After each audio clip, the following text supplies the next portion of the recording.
If you've ever had that moment where you thought, why would she say that? And then watched her act in the complete opposite direction, here's your answer. Women don't use language to expose what's inside.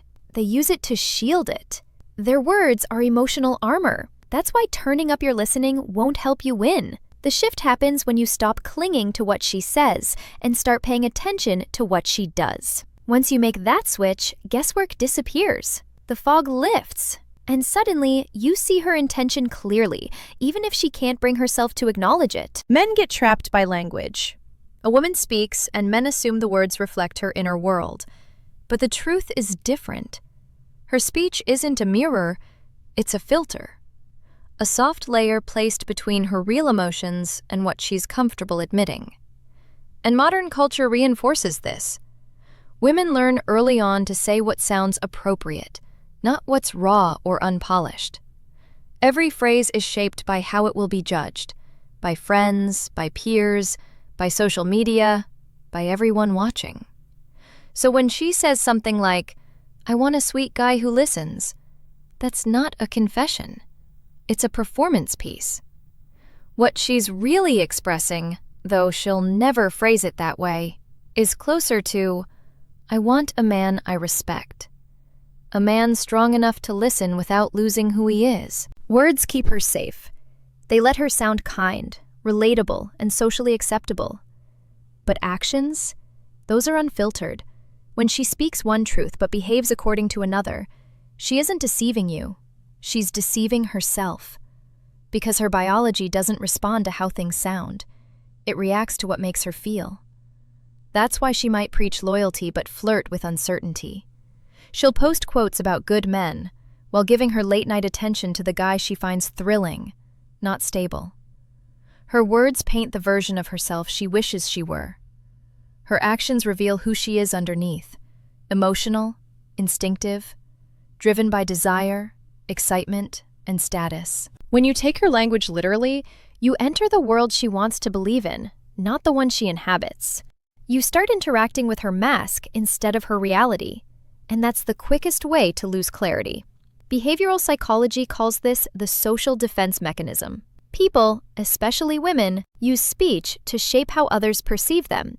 It's not evil, it's adaptive. But for men, it becomes a trap. You start thinking that if you decode her wording, you'll unlock her heart. But her words were never the treasure map. If you want to understand a woman, don't dissect what she says.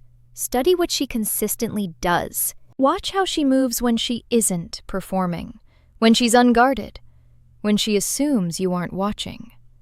That's when truth leaks out. She might claim she values honesty, but if she only reacts with excitement to unpredictability, her nervous system has already made its choice. She might tell you she wants someone steady, yet only come alive around men who challenge her emotionally. That's the evidence that matters. Men lose their footing not from lack of effort, but from trusting words instead of patterns. Never forget this. Her words are the story she sells the world. Her actions are the story she tells herself. From boyhood, men are taught one message: listen to women. Don't interrupt, respect their feelings, hear them out. And men grow up believing that listening equals understanding. But that belief becomes a trap, because when you accept her words as fixed truth, you miss the contradictions that expose who she really is. Women speak through emotion, not precision. Their language shifts with the moment, shaped by mood, environment, and internal chemistry. What she says in the morning might not match what she feels by the evening. Yet men, wired for logic, treat her sentences like permanent statements. You examine every text, every emoji, every question mark, desperate for clarity, even when she doesn't have clarity herself. That's how men get blindsided. She says, "I'm not looking for a relationship." So you step back politely. A few weeks later, she's with someone else. You feel misled, but it wasn't betrayal. It was emotion. She believed what she said when she said it. Then someone new triggered a different emotional reaction, and her actions followed that reaction, not the speech she gave you. Psychologists call this cognitive dissonance, the tension between our words and our behaviors. Women resolve that tension by rewriting their narrative. Men resolve it by blaming themselves. This is the quiet power language holds. Not because she's plotting, but because her speech naturally filters reality through feeling. Every "I don't know," every "I'm confused," is a snapshot of her emotional state, not a universal truth. And here's where men lose ground. You think listening earns trust. You think agreeing builds connection. But what truly wins respect is staying anchored while her words shift around you. Never let her language pull you out of observation mode. Don't argue with contradictions. Track them. If she says she hates drama but is always in the middle of it, don't correct her. Just note it. If she claims she wants peace yet chases tension, remember it. Your advantage isn't in debating her reality. It's in watching how her actions shape it. You cannot out-argue a woman who speaks from emotion, but you can out-observe her by focusing on behavior. The moment you stop expecting her words to neatly match her feelings, you regain your clarity. And clarity gives you control. Every man has heard it. Women want a nice guy. So he becomes one. He listens, compliments, supports, waits, gives endlessly, forgives instantly, believes patience will awaken desire. But she doesn't fall for him. She appreciates him. She trusts him. She even tells him he's a good man. Right before she walks into the arms of a man who treats her with far less softness. The nice guy thinks kindness equals attraction. But kindness without strength equals predictability. And predictability kills desire. Attraction requires tension. A woman's emotional system is wired for stimulation, not comfort. When she feels too safe, too certain, too in control, her instinctual attraction turns off. That's why the unpredictable man, the one who leads, who doesn't chase approval, who gives without begging and withholds without fear, draws her in. She respects him because she can't control him.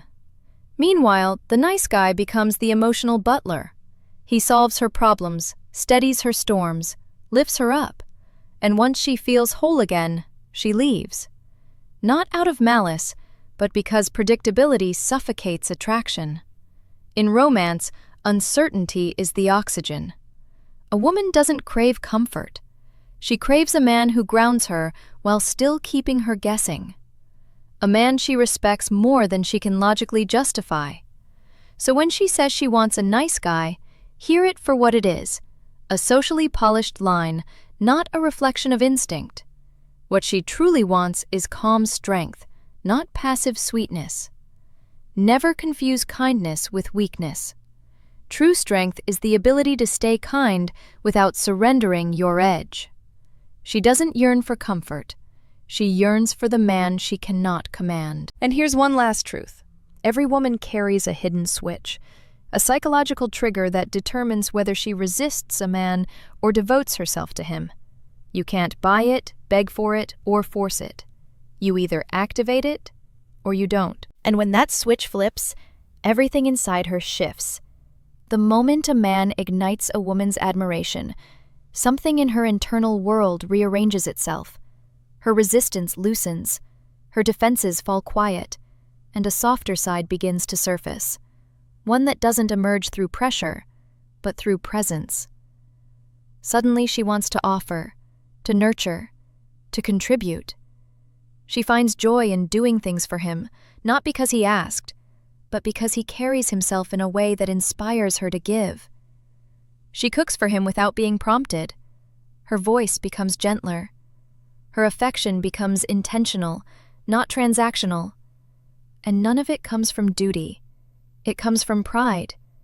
Because giving to a man she respects makes her feel more feminine, more alive, more grounded in who she is. Most men try to unlock this response by flooding her with gifts, attention, or constant availability, hoping generosity will earn desire. But that strategy always backfires. Admiration can't be bought or bribed. The switch doesn't turn on for a man she pities or sees as insecure. It turns on for a man whose presence naturally commands respect, not because he's loud or demanding, but because he's steady, and centered. Overgiving comes across like begging for approval, and women sense that immediately. It doesn't feel strong. It feels like a plea. But when she senses genuine masculine stability, calm confidence, grounded direction, quiet leadership without ego, her subconscious unclenches. She feels safe enough to open up emotionally and lean into her feminine instinct to give. That instinct isn't weakness. It's a deep biological impulse. And psychologically, it reveals something crucial. Women aren't happiest when they're being endlessly served. They're happiest when they're contributing to a man they hold in high regard. Respect awakens a sense of purpose, belonging, and emotional polarity. Imagine two different men. One is constantly doing everything he can think of: cleaning, cooking, solving problems, being available at every second. He hopes that if he does enough, she'll finally notice his worth. The other man doesn't chase approval. He expects effort in return for his presence. He leads with a calm certainty. He gives when it feels genuine, not out of fear or obligation. And without meaning to, he activates something in her. She finds herself wanting to do more for him, wanting to contribute, wanting to please. Not because she feels pressured, but because he naturally draws out her femininity. She feels good in his presence. She feels like a woman. That's why so many women who loudly claim they want perfect equality still end up happiest with a man who knows how to lead. It isn't hypocrisy, it's biology. Polarity creates attraction. Without polarity, connection becomes flat, predictable, and emotionally numb. A woman doesn't soften because she's weak. She softens because she's in the presence of a man whose strength doesn't crush her, but steadies her. Men who understand this don't chase obedience. They build respect first, knowing affection will follow without force. You don't tell her how to treat you. You show her who you are, and she responds. Because deep down, a woman doesn't give herself to love. She gives herself to respect. There is a type of man women keep close, yet never touch. He's kind, dependable, always present. He listens to her cry about another man, offers advice, and convinces himself that someday she'll realize he was the right choice. But that revelation never arrives. Because once you become her emotional cushion, you stop being her emotional spark. Attraction doesn't grow in safety. It grows in tension, in contrast, in polarity. When women tell men to be patient, be nice, be her friend first, that advice isn't designed to make you desirable. It's designed to make you safe. Safe to talk to, safe to lean on, safe to confide in, but never dangerous enough to crave. That's the true essence of the friend zone. She treats you like family because she feels nothing instinctive for you. Female attraction hinges on polarity. When a man hides his masculine presence to seem non-threatening, he dissolves the very energy that creates desire. He becomes neutral, predictable, easy to manage, and to her nervous system, predictable means no spark. Meanwhile, the man she complains about, the one who frustrates her, also excites her. He stirs her emotions. He disrupts the calm. That disruption keeps her engaged. What irritates her also ignites her. Compare that to the perfect gentleman who never missteps. He's thoughtful, attentive, reliable. And yet, because he never challenges her, never creates emotional friction, she starts to see him as background noise. The chemistry never forms. When she calls you a good friend, she isn't complimenting you. She's defining the limits of how she feels. She's telling you she's comfortable precisely because desire isn't part of the equation. And that door doesn't open by waiting. This is where most men fail. They follow the advice women give instead of the behavior women display. When she says, just be patient, she'll realize your value. What she really means is, do what I would do if I were you. But the version she recommends, The overly patient, overly accommodating, endlessly available man is not the version that stirs her attraction. Desire can't be negotiated, it must be triggered. Men who escape the friend zone don't do it by trying harder. They do it by reclaiming polarity, by stepping back, centering themselves, and stopping the emotional labor she never asked them to perform. They stop being the emotional assistant and become the man she must earn access to. Because here is the truth. Every time you act like her friend, you train her to feel platonic toward you. You confirm the dynamic where she gives you validation but no desire. The only way to change that is to stop playing the role she cast you in and start embodying the man she can't easily read. You don't ask for permission to stop being her friend. You simply stop being predictable. By now, you see the pattern. Women's words often reflect the version of themselves they wish to be. Their actions reveal who they are in reality. Most men keep asking, "What does she mean?" when the better question is, what does she do? Her behavior is transparent if you stop reacting long enough to observe. The first level is immediate reaction. Her eyes, her posture, her tone the moment you appear. Attraction leaks through physiology before language intervenes. The second level is consistency. What she says versus what she repeats through action. Patterns never lie. The third level is investment. Whether she reaches out, plans, or initiates connection, effort is the clearest sign of genuine interest. Most men miss these signals because they chase verbal reassurance. But attraction isn't spoken, it's shown. It's in the way she leans in, the way she laughs differently with you, the way she gives without being asked. Observation is clarity. When you stop taking her words as law, you stop being manipulated by emotion. You shift from confusion to control. Her behavior reveals everything. You just need to be still enough to see it. In the end, women don't deceive men. Men deceive themselves. They hear the poetry and ignore the reality. But once you start responding to evidence instead of emotion, you stop negotiating your worth. You stand in it. And the moment you finally stand in it, you begin to see what you were blind to before. You realize that the truth was never hidden. It was simply waiting for you to stop reacting long enough to notice it. When you stop treating her words like a map and start treating her behavior like a compass, everything aligns. The fog lifts, the noise fades, and suddenly, the path forward is obvious. You don't need dramatics, confrontation, or emotional debates. You only need presence. Because when you stay grounded, you see what most men miss. Her actions are always narrating the story she won't speak. You simply watch, and the truth rises on its own. This is what most men never understand. You don't need to call her out when her words and actions don't match. You don't need to punish, threaten, or beg for honesty. You don't need to raise your voice or demand explanations she's not willing to give. All you have to do is remain centered in yourself and observe. Patterns will answer every question you're afraid to ask. Consistency will reveal every truth she's hesitant to admit. Because reality always exposes itself to the man patient enough to listen to silence. Silence doesn't hide anything. It clarifies everything. So the next time she says one thing and quietly behaves in the opposite direction, don't explode, don't plead, and don't spiral. Just watch. Your observation isn't passivity, it's strength.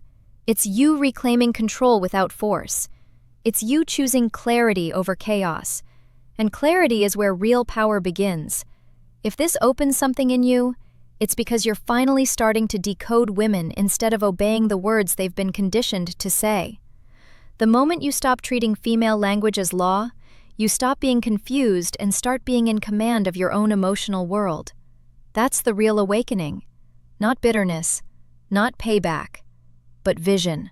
Keep this line close because it will serve you every time your emotions start pulling you back into the old pattern. Words are polite, actions are primal. Words keep the peace, Actions reveal the truth. Words can soften you, flatter you, mislead you. Actions expose you. Don't trust what she says. Watch what she consistently does. That's how you stop being fooled.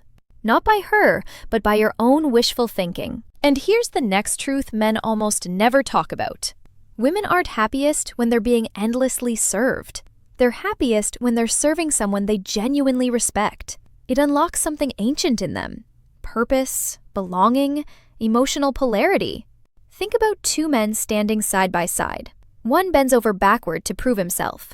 He cooks, he cleans, he listens. He tries so hard to be perfect that he forgets perfection isn't attractive. He hopes that if he does enough, she'll finally see his worth. But worth isn't earned through labor. It's communicated through presence. Then there's the second man. He doesn't perform, he doesn't audition. He expects effort in exchange for his presence because he knows his value. He leads because it's natural, not because he's trying to dominate. He gives when it feels right, not because he's desperate for validation.